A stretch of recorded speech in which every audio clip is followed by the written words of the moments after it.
Good morning.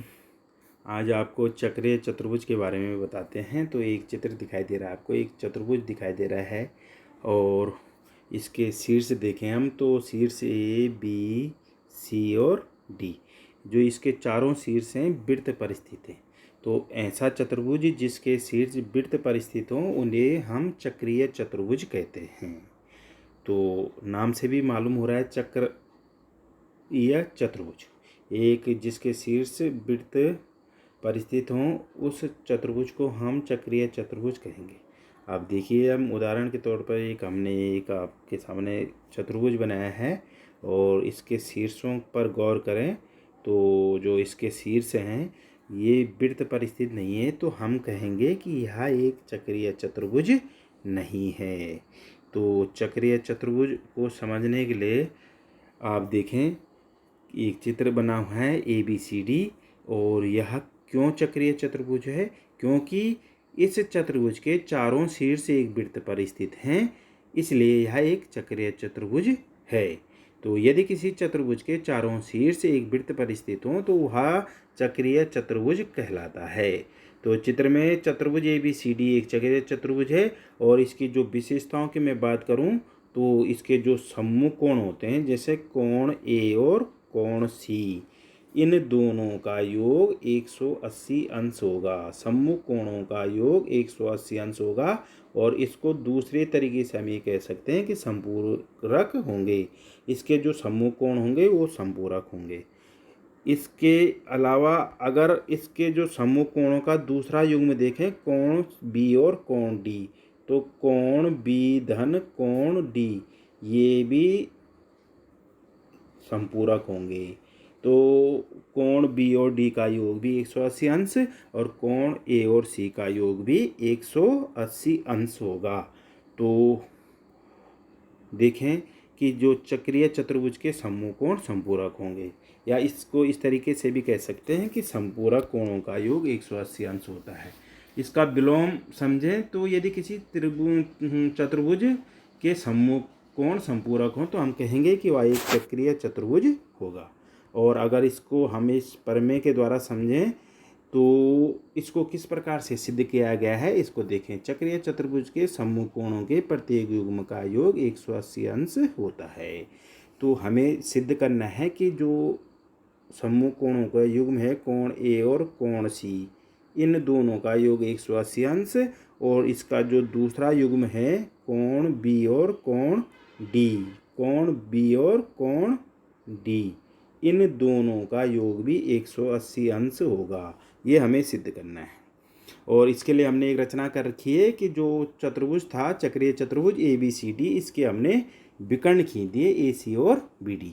जब हमने विकर्ण खींचे तो ये जो कोण थे ABCD, इनको ये कुछ नाम दे दिया हमने। इनके जो हिस्से बने कि कोण A से कोण B से कोण C से कोण D से, कोण 1 2 3 4 5 6 7 8 क्रमशः जैसे चित्र में दिखाई दे रहा है, इनके नाम दे दिए हमने।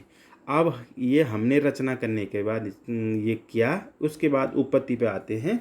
हम जानते हैं कि एक ही वृत्तखंड के कोण बराबर होते हैं। अब यहाँ पर आपने ये ध्यान देना है कि हमें बाईं तरफ एक ही सम्मुख कोणों के एक ही युग्म के कोण लेने हैं। इस तरह से ये ध्यान देना है कि एक तरफ 1 2 5 6 लेने हैं, या जब हम दूसरी तरफ लेंगे तो दूसरी तरफ क्या लेंगे, कोण 3 4 और 3 4 के साथ 7 8।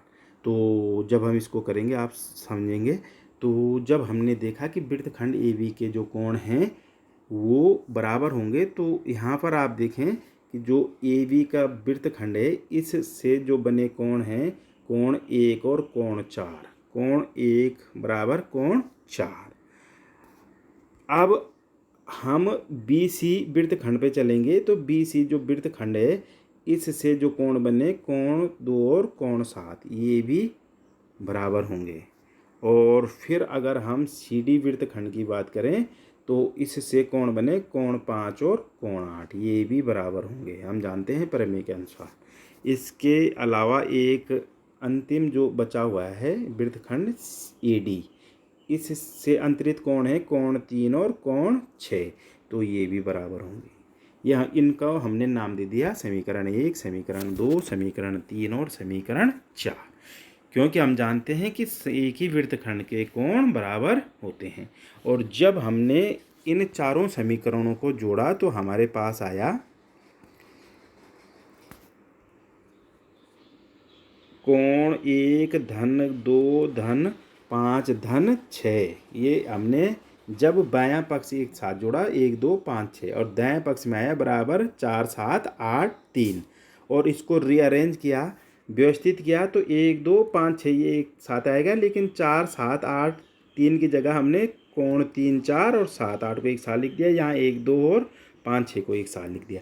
अब मैं ये क्यों लिखा गया है, क्योंकि हम जानते हैं कोण ए और 2 को जब जोड़ेंगे तो इसका मान आ जाएगा कोण डी, और 5 और 6 को जोड़ा तो कोण बी, 3 और 4 को जोड़ा तो कोण सी, और 7 और 8 को जोड़ा तो कोण ए। तो हमने ये सिद्ध कर दिया कि कोण बी धन डी बराबर कोण ए धन सी। और चूंकि हम जानते हैं कि ए बी सी डी एक चतुर्भुज के कोण हैं और इन चारों कोणों का योग 360 अंश होगा, तो कोण ए धन बी धन सी धन डी बराबर 360, क्योंकि ये चतुर्भुज के अंतः कोण हैं। और जब हमें ये मालूम है कि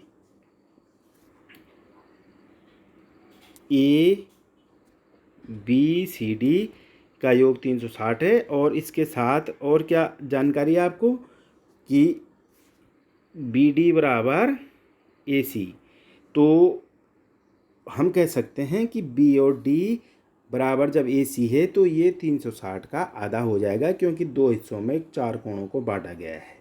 तो 360/2, तो कोण बी धन डी बराबर ए धन सी, और दोनों का मान आ जाएगा 180 अंश, और यही हमें सिद्ध करना था।